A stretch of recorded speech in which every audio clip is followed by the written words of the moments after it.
Alhamdulillahirabbil alamin.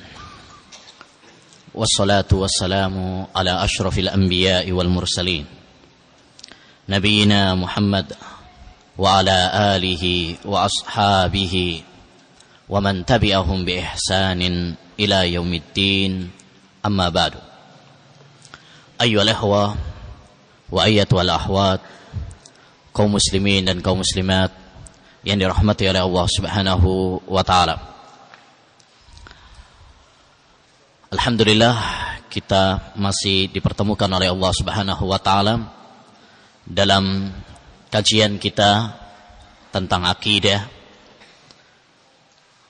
yaitu dalam kajian kitab Al-Aqidah At-Tahawiyah karya Al-Imam Abu Ja'far At-Tahawi rahimahullahu taala.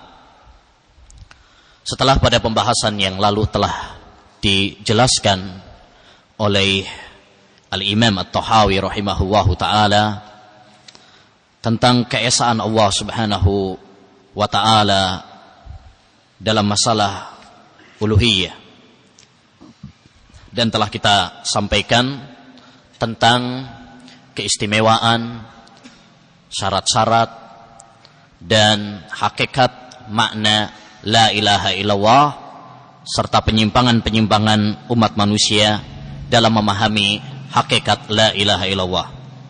Selanjutnya Al-Imam At-Tahawi rahimahullahu ta'ala menyampaikan dan menjelaskan beberapa sifat yang berkaitan dengan Allah subhanahu wa ta'ala. Maka beliau mengatakan, qala Al-Imam Abu Ja'far At-Tahawi rahimahullah, qadimun bila ibtida' wa da'imun bila intiha', la yafna wa la yabid wa la yakunu illa ma yurid. Dialah Allah subhanahu wa ta'ala qadim. Ya, qadim artinya adalah sesuatu yang dahulu. Ya kan? Artinya adalah sesuatu yang dahulu. Bila tidak, tanpa permulaan, tanpa pendahuluan. Wadaimun, dan Allah subhanahu wa ta'ala daim, yaitu terus, selalu. Bilantiha, tanpa ada terakhirnya, selesainya. La yafna wa la yabid, Allah subhanahu wa ta'ala tidak fana dan tidak hancur. Taib, jumlah ini, ayyuhal ikhwah, atau paragraf ini menjelaskan kepada kita tentang beberapa sifat Allah subhanahu wa ta'ala, dan kita akan menjelaskannya secara lebih terperinci satu persatu. Perkataan penulis qadimun bila ibtida'. Qadim yang artinya adalah lama atau mendahului. Perlu diketahui bahwa mensifati Allah subhanahu wa ta'ala atau menyebut Allah subhanahu wa ta'ala dengan nama qadim adalah tidak benar. Jadi ini adalah termasuk lafaz yang dikritik oleh para ulama terhadap Al-Imam Abu Ja'far At-Tahawi. Ya, perhatikan akidah Imam Abu Ja'far At-Tahawi.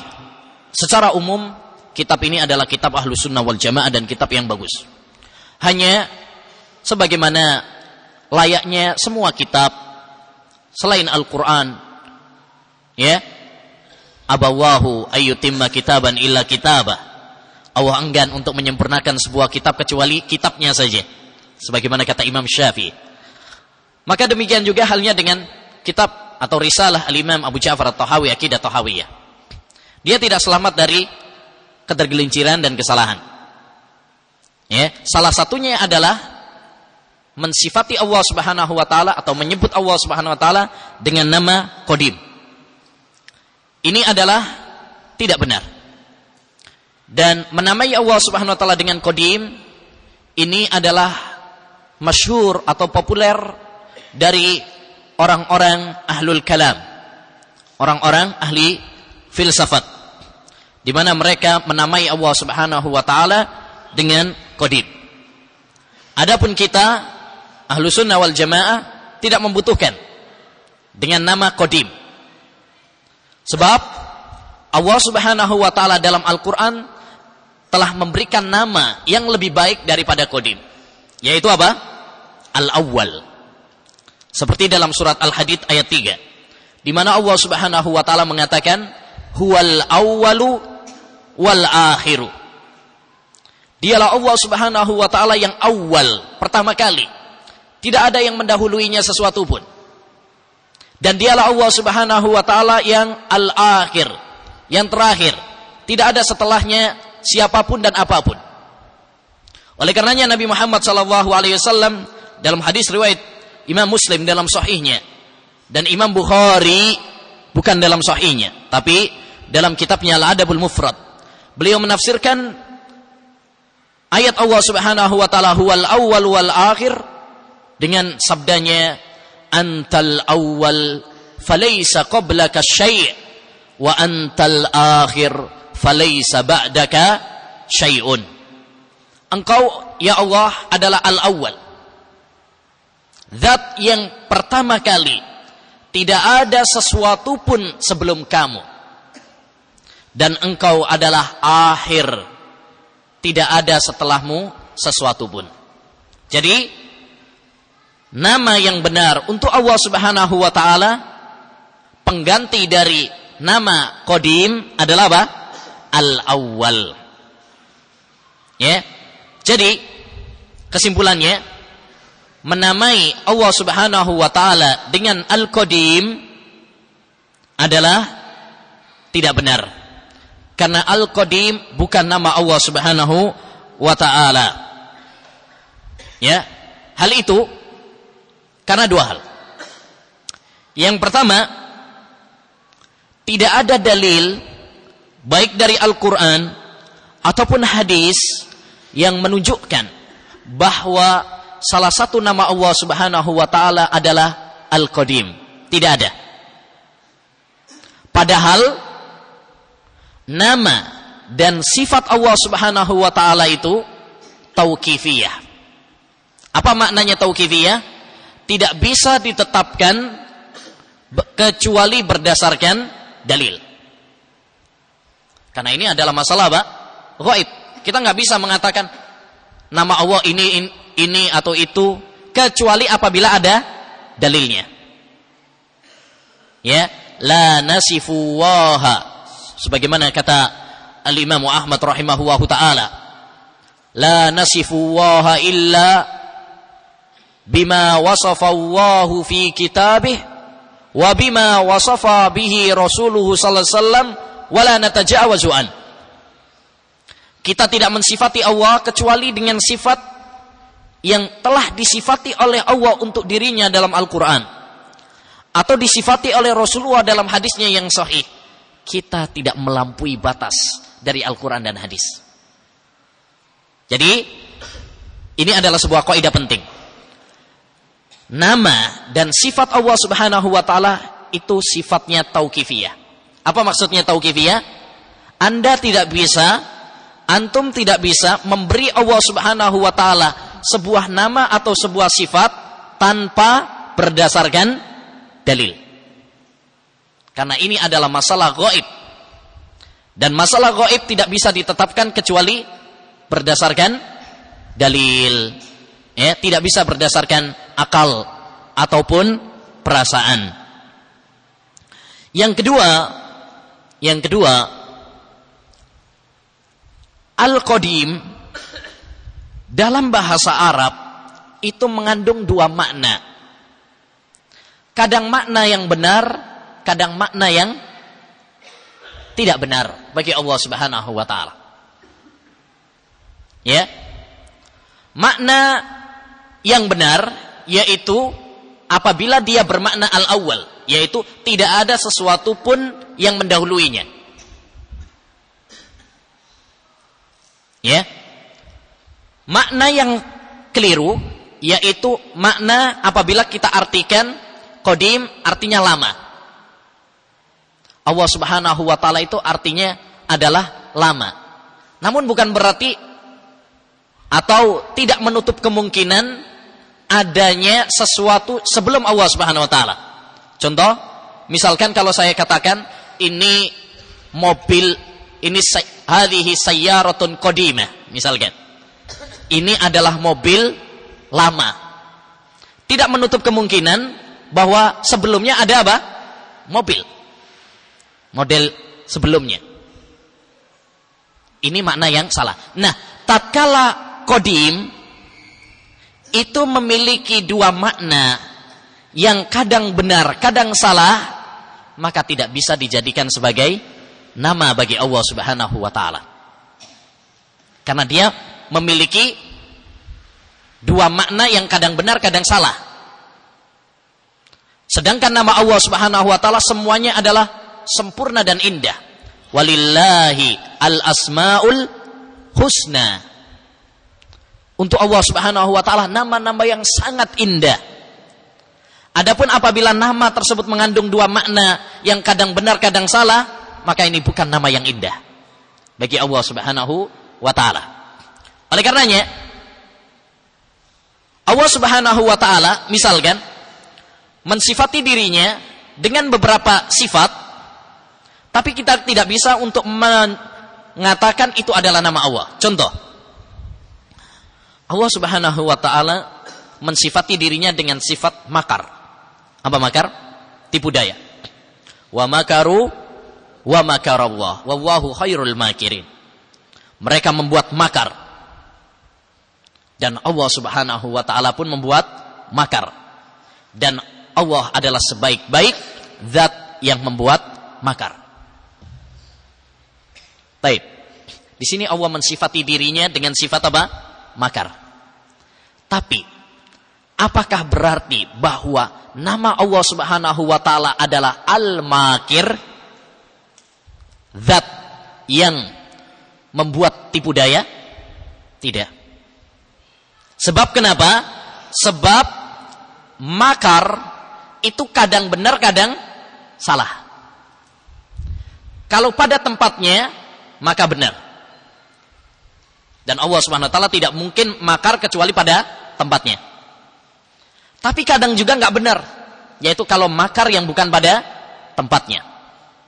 Oleh karenanya perhatikan kalimat makar atau istihza atau khoda, menipu, di mana Allah Subhanahu wa taala mensifati dirinya dengan sifat-sifat tersebut, tidak disebutkan oleh Allah Subhanahu wa taala kecuali dalam bentuk balasan.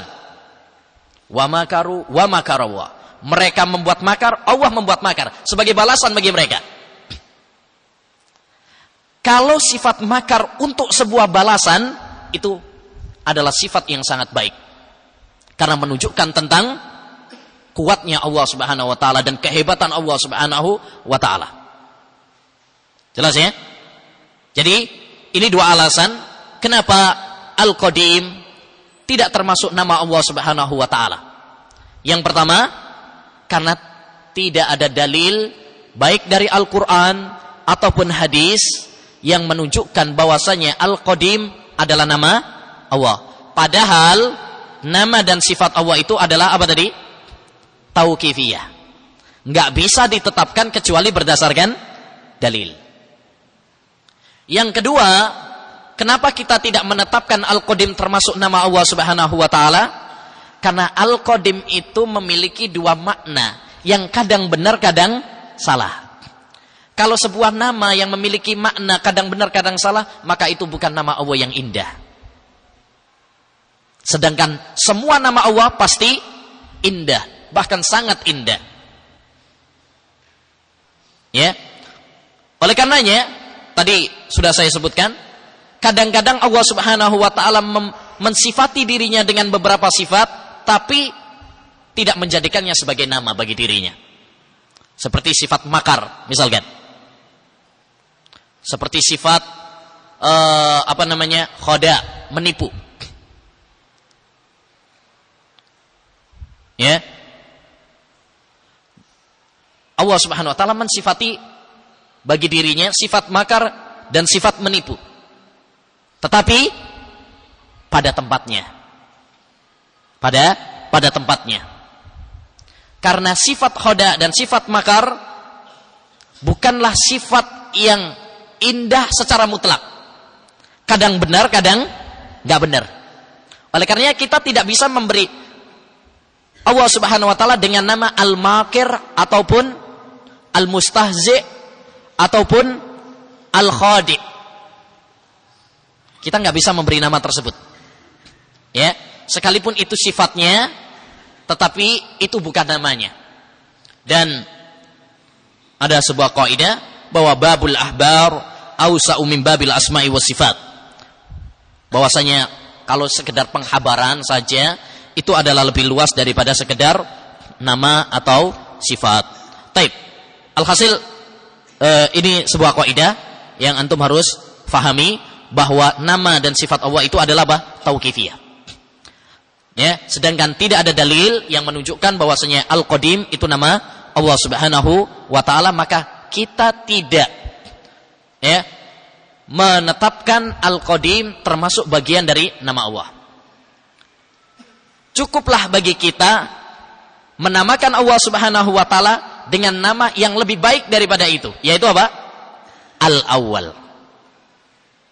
Ya, Al-Awwal. Pertama, karena Al-Awwal ada dalilnya. Surat apa tadi? Al-Hadid ayat 3. Kalau ada dalilnya, enak kita. Al-Awwal, ada dalilnya. Sehingga tatkala ada orang yang protes, ya, kita sampaikan dalil. Al-Quran sebagai hakim, penentu. Nggak bisa diganggu gugat. Ya, berbeda dengan Al-Qadim. Kalau antum menetapkan nama Allah Al-Qadim, antum diminta dalilnya. Mana dalilnya? Bahwa salah satu nama Allah adalah Al-Qadim. Nggak ada dalilnya. Ya, taib. Kemudian juga ditetapkan oleh Rasulullah sallallahu alaihi wasallam. Taib. Jadi makna Qadim di sini bila tidak, ya, perlu diketahui bahwasanya Qadim bukanlah nama Allah Subhanahu wa taala yang indah, maka hendaknya bagi kita tidak menamai Allah Subhanahu wa taala dengan nama tersebut, ya, tetapi menamai Allah Subhanahu wa taala dengan nama Al-Awwal yang disebutkan berdasarkan dalil. Ya, dan nama Allah Subhanahu wa taala itu semuanya adalah indah. Walillahil asmaul husna. Milik Allah Subhanahu wa taala nama-nama yang husna. Husna itu sighah mubalaghah. Sangat indah. Dan nama yang indah itu apabila memenuhi 3 perkara. Yang pertama, bila Allah Subhanahu wa taala menetapkannya melalui Al-Quran atau melalui hadis sebagai nama. Jadi kalau Allah Subhanahu wa taala menetapkan nama tersebut di dalam Al-Quran dan hadis, bukan sekedar dengan sifat atau perbuatan, tapi sebagai nama. Yang kedua, apabila Allah Subhanahu wa taala dipanggil dengannya. Kalau kita manggil Ya Rahman, Ya Rahim, itu kan indah gitu ya. Ya Allah, ya Zat yang Maha Penyayang, Ya Ghaffar, wahai Zat yang Maha Pengampun. Tapi kalau antum manggil misalkan ya Yal Makir misalkan, wahai Zat yang membuat tipu daya, enggak pantas. Baik. Yang ketiga, bahwa nama tersebut adalah mengandung pujian yang sempurna secara mutlak. Nama tersebut mengandung pujian secara mutlak. Bila 3 syarat ini ada pada suatu nama Allah Subhanahu wa taala, maka itulah nama yang sempurna, nama yang indah. Maka jangan coba-coba kita menetapkan salah satu nama bagi Allah kalau tidak memenuhi 3 syarat ini. Baik. Selanjutnya,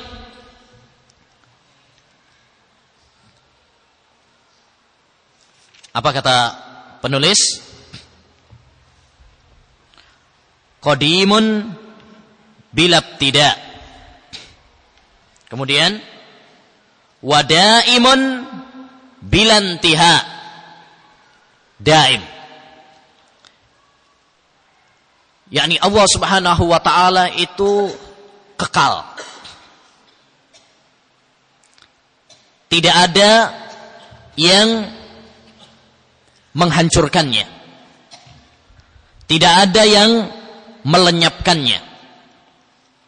Segala sesuatu ini akan hancur kecuali Allah Subhanahu wa taala. Sebagaimana Allah berfirman dalam surat Ar-Rahman ayat 26 dan 27, di mana Allah Subhanahu wa taala berfirman, "Kullu man 'alaiha fan wa yabqa wajhu rabbika dzul jalali wal ikram." Semua yang ada di muka bumi ini fan, apa? Fana, hancur, tidak kekal. Wa yabqa wajhu rabbik, dan akan kekal wajah Rabbmu, dzul jalali wal ikram, zat yang maha mulia dan agung. Jadi Allah Subhanahu wa taala adalah daim. Dia akan senantiasa ada. Dia kekal, tidak hancur. Ya, dan tidak ada kata terakhir bagi Allah Subhanahu wa taala. Adapun makhluk, siapapun dia pasti mati. Dia pasti hancur. Dia pasti meninggal dunia. Kullu nafsin dha'iqatul maut. Setiap jiwa pasti akan merasakan kematian. Itu makhluk.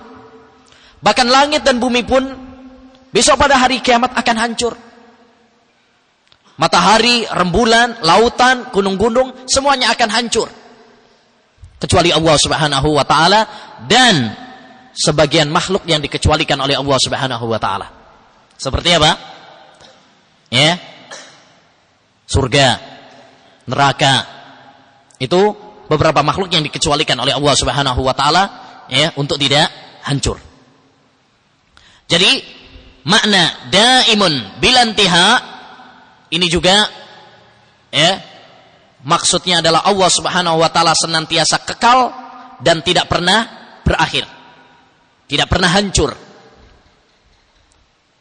Dan cukuplah bagi kita juga dan sama daim sama seperti qadim. Ini bukan nama Allah Subhanahu wa taala. Cukuplah bagi kita untuk mensifati dan memberi nama Allah Subhanahu wa taala dengan kalimat apa? Al-akhir. Huwal awwalu wal akhir. Karena ini yang ada dalilnya. Baik dari Al-Quran ataupun hadis. Antal akhir falaysa ba'daka syai'. Kamu adalah yang terakhir, tidak ada setelahmu sesuatu pun. Baik. La yafna wa la yabid. Tidak fana dan tidak hancur. Ini adalah untuk memperkuat kalimat sebelumnya. Untuk memperkuat kalimat sebelumnya, yaitu qadimun bilabtida wa daimun bila intiha. Takkid, taukid, untuk memperkuat kalimat sebelumnya, bahwa tidak ada sesuatu pun yang kekal di muka bumi ini kecuali hanya Allah Subhanahu wa taala semata. Ya, kullu man 'alaiha fan wa yabqa wajhu rabbika dzul jalali wal ikram. Baik. Selanjutnya penulis mengatakan wala yakunu illa ma yurid. Wala yakunu illa ma yurid. Baik. Jadi sebelumnya la yafna wala yabid, penulis di sini menegaskan kepada kita, menegaskan kepada kita bahwa Allah Subhanahu wa taala itu tidak fana. Saya hanya ingin mengingatkan kaidah yang kemarin sudah saya sampaikan, bahwa tatkala Allah Subhanahu wa taala meniadakan suatu sifat darinya, Apa kaidahnya? Berarti itu menetapkan sifat kebalikannya. Gitu kan ya? Apa kaidahnya? Nafyu sifati anillah isbatu kamali dziddihi. Tatkala kita meniadakan sifat yang kurang dari Allah Subhanahu wa taala, itu artinya kita menetapkan kesempurnaan sifat lawannya. Ya, seperti kemarin misalkan, wala yadzlimu rabbuka ahada. Allah itu tidak mendolimi seorang pun. Berarti itu menunjukkan tentang kesempurnaan keadilan Allah Subhanahu wa taala. Gitu kan ya? Nah, tatkala di sini Allah Subhanahu wa taala tidak fana dan tidak hancur. Berarti menunjukkan tentang kekalnya Allah Subhanahu wa taala dan kesempurnaan keperkasaan Allah Subhanahu wa taala. Baik. Selanjutnya penulis mengatakan, wala yakunu illa ma yurid. Dan tidak ada sesuatu pun kecuali ya apa yang diinginkan oleh Allah Subhanahu wa taala. Setelah Al-Imam Abu Ja'far At-Tahawi rahimahullahu taala menjelaskan bahwa Allah Subhanahu wa taala adalah Al-Awwal. Dialah Allah Subhanahu wa taala yang pertama kali, tidak ada yang pertama sebelumnya.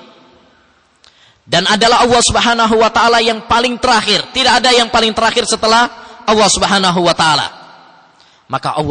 Maka penulis ingin menekankan kepada kita bahwa segala sesuatu yang tercipta dan muncul, maka itu adalah karena kehendak Allah Subhanahu wa taala. Tidak ada sesuatu pun yang terjadi dan tidak ada sesuatu pun yang muncul di muka bumi ini kecuali ya dengan keinginan, dengan irada Allah Subhanahu wa taala. Wala yakunu illa ma yurid. Tidak ada sesuatu pun yang terjadi kecuali dengan apa yang dikehendaki oleh Allah Subhanahu wa taala. Al-Imam At-Tahawi rahimahullah di sini ingin menegaskan kepada kita dua hal. Yang pertama, ingin menjelaskan akidah Ahlussunnah wal Jamaah bahwa segala sesuatu yang terjadi di muka bumi ini tidak akan lepas dari, tidak akan keluar dari iradah, keinginan Allah Subhanahu wa taala. Sebagaimana Allah berfirman dalam surat Yasin ayat 82, di mana Allah Subhanahu wa taala mengatakan, innama amruhu idza arada syai'an ay yaqula lahu kun fayakun. Sesungguhnya perkara Allah Subhanahu wa taala, apabila dia menghendaki sesuatu, Allah akan mengatakan kun, jadilah, fayakun, maka niscaya akan jadi. Artinya tidak ada sesuatu pun yang muncul dan terjadi di muka bumi ini kecuali itu adalah karena kehendak Allah Subhanahu wa taala. Tidak akan ada sesuatu yang terjadi tanpa kehendak Allah Subhanahu wa taala. Itu enggak ada. Yang kedua, yang diinginkan oleh penulis dengan paragraf ini adalah membantah keyakinan orang-orang Qadariyah. Apa Qadariyah? Yaitu kelompok yang mengingkari takdir. Di mana di antara pemikiran mereka mengatakan bahwasanya bisa jadi terjadi sesuatu tanpa kehendak Allah Subhanahu wa taala. Sehingga mereka mengatakan Allah sebenarnya menginginkan keimanan bagi semua manusia. Akan tetapi orang-orang kafir, orang-orang maksiat menginginkan kekufuran dan kemaksiatan. Terjadilah kekufuran dan kemaksiatan. Padahal Allah enggak menginginkan kekufuran dan kemaksiatan. Sehingga kehendak makhluk lebih menang daripada kehendak Allah. Faham? Ya, Allah tidak menghendaki adanya kekufuran. Allah tidak menghendaki adanya kemaksiatan. Yang dikehendaki oleh Allah adalah keimanan. Tapi manusia ada yang kafir, ada yang maksiat. Tanpa keinginan Allah Subhanahu wa taala. Tanpa kehendak dari Allah Subhanahu wa taala. Jadi orang itu kafir, orang itu maksiat tanpa kehendak dari Allah Subhanahu wa taala. Dengan demikian berarti apa? Kehendak makhluk lebih menang daripada kehendak Allah Subhanahu wa taala. Allah menginginkan dia iman, dia menginginkan kekufuran. Yang terjadi adalah kekufuran, berarti kehendak makhluk lebih menang daripada kehendak Allah. Na'udzubillah. Bagaimana makhluk bisa mengalahkan kehendak Allah Subhanahu wa taala? Baik, oleh karenanya nanti perlu kita ketahui ya, bahwa iradah itu ada dua macam. Ya. Baik. Jadi, ayyuhal ikhwah wa ayyatul ahwat, segala sesuatu itu pasti terjadi karena kehendak Allah Subhanahu wa taala. Tidak mungkin sesuatu itu terjadi kecuali karena kehendak dari Allah Subhanahu wa taala. Nah, sebagaimana tadi sudah saya sampaikan bahwasanya iradah itu terbagi menjadi dua macam. Yang pertama adalah iradah kauniyah. Iradah kauniyah. Dan yang kedua adalah iradah syar'iyah. Iradah syar'iyah. Dan ini harus dipahami dan harus dibedakan. Karena kalau kita nanti nggak membedakan antara iradah kauniyah sama syar'iyah, maka kita akan tersesat dan salah paham tentang masalah ini. Baik. Apa bedanya antara iradah kauniyah sama iradah syar'iyah? Ada beberapa perbedaan, tapi yang masyhur kita ambil yang masyhur saja. Perbedaan mendasar antara iradah kauniyah sama iradah syar'iyah adalah iradah kauniyah adalah tidak mesti dicintai oleh Allah Subhanahu wa taala.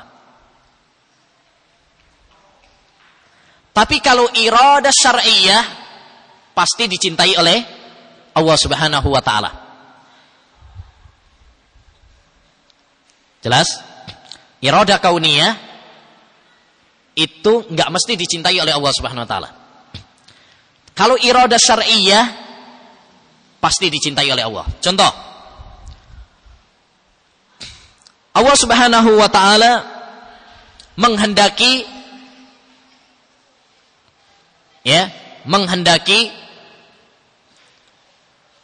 kepada hambanya iman, tauhid, salat. Itu iradah apa? Syar'iyah.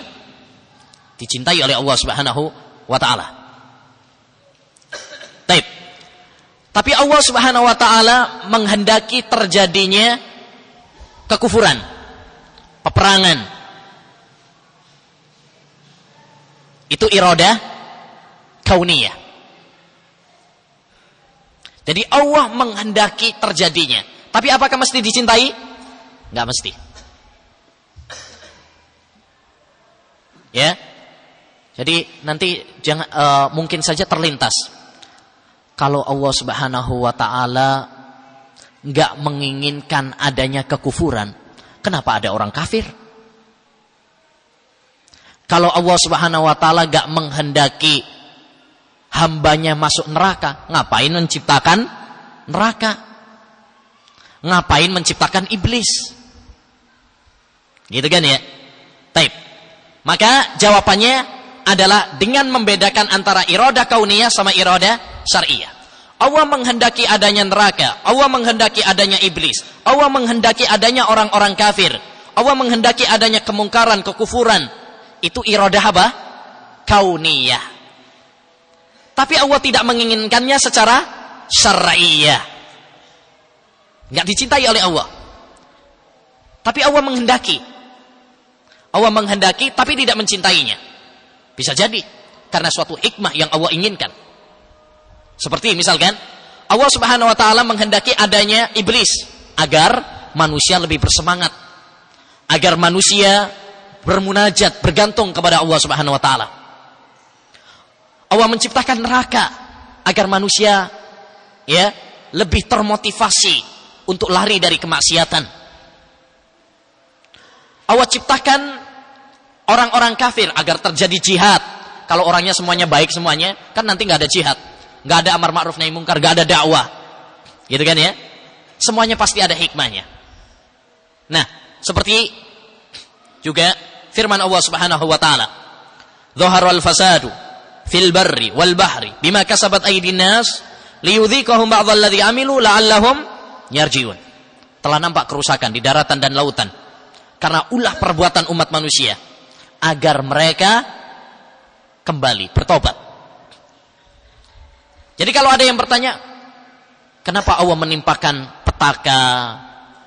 Kenapa Allah menimpakan banjir, tsunami, meletusnya Gunung Merapi, lumpur panas Lapindo dan sebagainya? Ya kan? Mungkin ada orang bertanya, apakah itu berarti Allah Subhanahu wa taala menghendakinya? Iya, Allah menghendakinya, tapi secara apa? Kauniyah. Tapi Allah tidak menghendakinya secara syar'iyah. Allah menghendakinya secara kauniyah untuk suatu hikmah. Apa hikmahnya? La'allahum yarji'un tadi, yaitu agar mereka bertobat kepada Allah Subhanahu wa taala. Demikian juga Allah menciptakan ada orang kafir, Allah menciptakan ada iblis, Allah menciptakan ada neraka, itu pasti ada hikmahnya. Allah ciptakan mereka, Allah kehendaki adanya mereka, sekalipun Allah Subhanahu wa taala tidak mencintai. Allah menghendaki adanya kekufuran, tapi Allah tidak mencintai kekufuran. Allah menghendaki adanya iblis, tapi Allah enggak cinta kepada iblis. Ya, Allah menghendaki adanya neraka, tapi Allah enggak cinta terhadap neraka. Demikian seterusnya. Jadi antum harus membedakan antara apa? Iradah kauniyah dengan iradah syar'iyah. Kalau iradah syar'iyah pasti dicintai oleh Allah. Kalau iradah kauniyah enggak mesti dicintai oleh Allah Subhanahu wa taala. Yang kedua, perbedaan antara iradah kauniyah dan iradah syar'iyah adalah kalau iradah kauniyah pasti terjadi. Sedangkan iradah syar'iyah tidak mesti terjadi. Allah menginginkan hambanya bertauhid. Apa semua hambanya bertauhid? Enggak kan? Allah menginginkan kepada umat Islam sholat. Apa semua umat Islam sholat? Enggak juga. Enggak mesti terjadi kalau iradah syar'iyah. Tapi kalau iradah kauniyah pasti terjadi. Tidak ada yang bisa menolak. Tidak ada yang bisa menolak tentang terjadinya. Nah, jadi ikhwan, ini perlu kita ketahui karena ini nanti berkaitan dengan masalah apa? Takdir. Dan insyaallah nanti akan kita bahas lebih lanjut tentang akidah Ahlussunnah wal Jamaah tentang masalah takdir. Kita di sini hanya menyinggung tentang masalah iradah karena penulis mengatakan wala yakunu illa ma yurid. Tidak ada sesuatu pun terjadi di muka bumi ini kecuali atas kehendak Allah. Sebagai bantahan kepada kaum siapa tadi? Qadariyah yang mengingkari adanya takdir, di mana mereka mengatakan bisa jadi sesuatu itu terjadi tanpa kehendak dari Allah Subhanahu wa taala. Seperti misalkan orang menghendaki apa? Kufur, maksiat, padahal Allah enggak menghendaki kufur dan kemaksiatan. Mana mungkin Allah menghendaki kekufuran? Maka kita jawab Allah menghendaki, tapi kehendaknya secara apa? Kauniyah, bukan kehendak secara syar'iyah. Nah, orang-orang Qadariyah karena mereka tidak membedakan antara iradah kauniyah sama iradah syar'iyah, jatuhlah mereka kepada apa? Kesesatan ini.